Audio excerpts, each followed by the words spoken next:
show you something. Check this out, hang on. My wife bought me this to hang on the wall because it's gonna look so good on this green wall.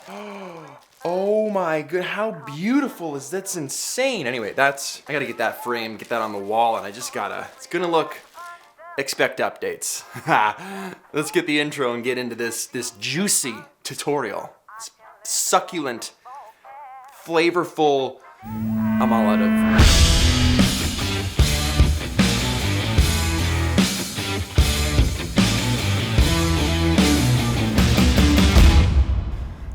Coffee is great. Peter, what happened to your other office? Well, folks, I am here. I'm back home. I moved back in with my folks. I'm back here until the new office is finished. Things are moving. It was a little sad because I just packed up all my stuff from the other office yesterday, so it's pretty empty. Everything's gone. We're not here to talk about offices, we're here to talk about flat lay photography. So when you see those nice top-down shots of gear or food or things meticulously lined up like Tetris, just perfectly organized, pleasing to my OCD style of photos. They look great for thumbnails, they look great for any kind of like magazine ads or a header on a website, Instagram posts. A lot of popular Instagrammers do this, like my friend Dennis the Prescott. He is a master of the flat lay photo, and it's all in the details. That's where the magic happens, in the little tiny little things. A few weeks ago, we talked about adding texture to your photos with this shot in particular. If we're not gonna add an actual digital texture that we just photograph, like we discussed, and we wanna actually put something physical into that photo, I just grabbed a piece of cardboard, took out my knife, and started shaving off pieces of cardboard all over that box so that it looked like this. Now that photo, even though there's just extra little bits and it's useless, it's just actual garbage that I'm putting onto the photo, it makes it look that much better. Or take a look at this picture here of this little toolkit that I carry around in my camera bag in my truck, filled with just different things that I probably will never need, but I feel like I do and it makes me happy. Stop it, okay? Stop judging me. Note the little bottle cap. Just grab the little bottle cap, squeezed it, put it in the middle. For me, it makes the photo complete. It's those extra little things. When you get a top-down photo with a pencil in it, you're gonna grab a pencil sharpener and you're gonna sharpen that pencil, and all those shavings are gonna fall and the lead's gonna fall on top of the items that you're shooting, and it's those details that really bring the photo out. Let's break this tutorial up into 3 stages. How to lay things out. Number 2 would be the proper balance of items. And then 3, textures, and then we'll just hit on a couple extra points of details. So let's start by taking a look at some rapid fire flat lays that I've taken over the years of mostly product photography and different things. So when you're laying these things out for the photo, you kind of want to pick what the focal point is. If you're featuring a product, then all the things around that product should just not take attention away from it. If you're featuring a huge camera, you don't want to have a bigger camera off to the right that's going to compete for the attention that that main camera has as the focal point of your photo. If everything is the main subject, then it just kind of comes down to figuring out symmetry. You want those things to line up nicely. You don't want to just throw them all askew and have things coming in from every single angle and the main items off to the side and other ones. There's really no organization. There's no structure to this photo. It's just a mess. And when someone looks at it, they're gonna feel like, I get nothing from that. Let's just say we're emptying our camera bags. We're gonna do a what's in my camera bag video, and you gotta do a flat lay thumbnail for those videos. You just have to. You're gonna line everything up, but you wanna make sure that everything's lined up in different directions to create intrigue, to tell a story, to lead someone's eye from left to right, from up to down. You don't want to just throw it all in. So I think one of the things with flat lay photography that isn't good is when everybody takes a shot of everything that they own. When you take out everything that you own and you've got cameras and batteries and you line every little piece up,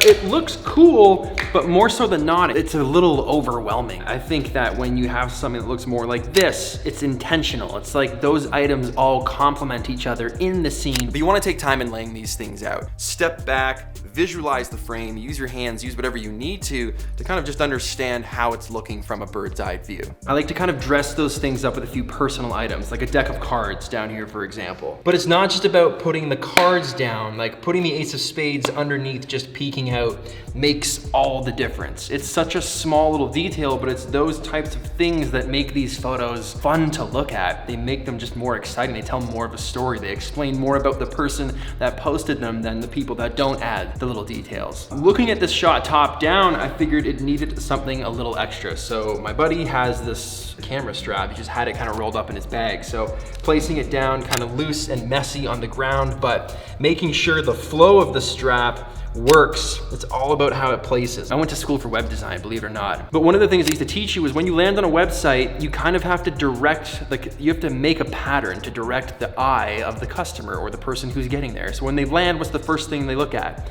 Then where does the eye go? Then where does the eye go? And I think the same thing applies when you're taking these types of photos. Like what's the focal point and then where does the eye go after that, etc. So it's kind of using the cracks in the floor here. I picked this spot specifically so that it just all kind of flowed together. Like the strap that I put down flowed with the same direction as the cracks, and everything just encompasses a nice balanced look. Balance is what you're going for when you do a flat lay photo. That slides into the second point, which is balance. You don't want to have a photo that's unbalanced. Let's say you have 5 really big items and 5 really small items. You don't want all 5 big items on the right and all 5 small items on the left. You want to intertwine them. You want a big item in the middle. You want another big item in the corner, another big item in this corner. Then in the center of the photo and all those dead spots, you're going to string everything together with those smaller and medium-sized items. If you're writing a recipe or taking a photo of some ingredients or food, you want to do the same thing. You want to have the spoon. You want to have all the ingredients laid out nicely, but you have everything lined up in a row, sometimes just above and below. Those empty spots just command too much attention and it just feels off. What would I do if I had everything in a row? Well, then that goes into the next thing, which is the details and the textures. I'd probably grab a plant and position it flowing along the bottom, then I'd probably add some extra detail stuff, a hat or a sweater, and have that fabric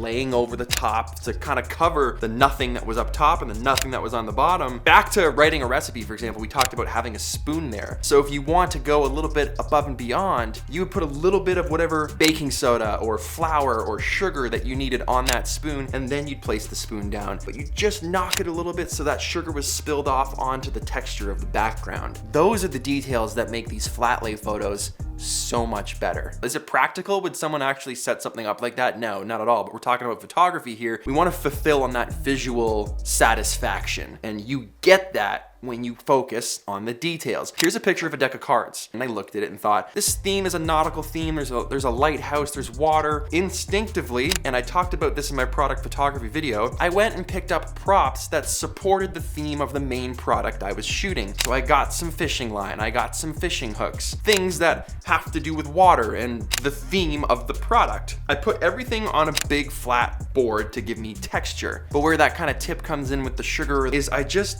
doused everything and I just poured water over everything. And the cards got all swollen and waterlogged and looked, all wet in certain areas, but then you could see the outline of the water and the reflection of the water from the light that I was using, and it just made everything look way more stylized and themed, opposed to having not done that. So let's talk a bit about textures. Having different surfaces to shoot on. If you have a bunch of items that you want to photograph, typically a flat, textureless surface is not going to complement whatever it is that you're shooting as a flat lay. Having those items on something like a wood desk, or if you're gonna go with something that's flat and not super texturized like a wood background or wood panels, at least picking a surface that has some kind of material that's not exactly just smooth and lifeless. I liken it to this little cabinet I have over here. It's smooth and it's flat, but it's zinc. The top is zinc, so it's a type of metal that complements certain things that I'm shooting. So when I get a product or something that I want to photograph top down, those items are going to complement from the background that is the surface of this piece of furniture. It does have some texture and life to it, opposed to just shooting on like a white, flat, no reflection IKEA desk. That's kind of what I'm trying to say. Here's a shot of a knife that I took. Because the scales and the handles of that knife are green, I actually took off my shirt, put it on the table, made it all wrinkly, put the knife on it, shot it top down.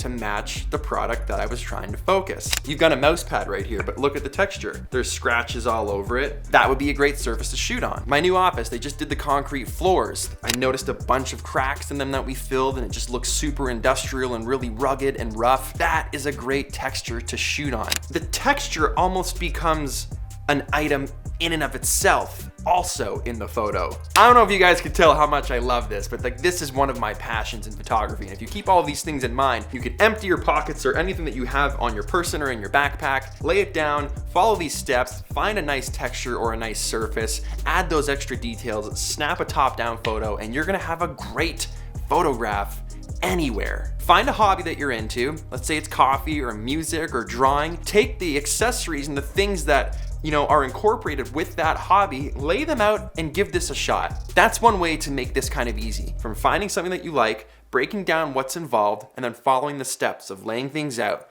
balance, texture and backgrounds, adding the details, and then you have a beautiful, beautiful photograph.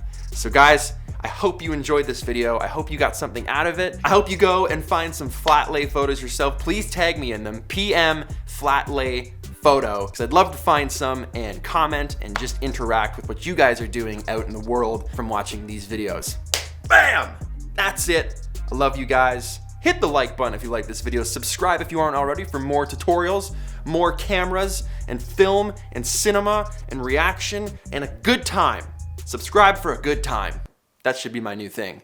Probably won't be, but also, it's good to be back for a little while. A little 2 months of a nostalgic hit. And then we're into the new space and I am psyched. That's it for today. Thank you. I'll see you in the next video.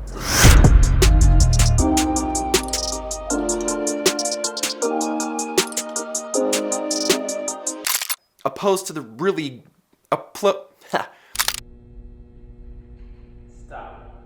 Stop rolling. No. There's a latte art one too, but I think the Chemex and flowers are, I like the other one better, but. A little bit tighter, go up a little higher. So like I said, these things are especially handy useful. So like I said, these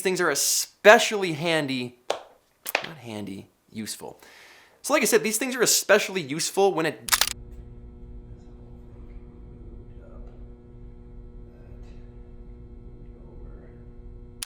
Checking my notes. Pretty notes. Good. I need something else on the side to balance it. Place those things. I feel like we're doing like some robot dance move right here. Boop. That just happened.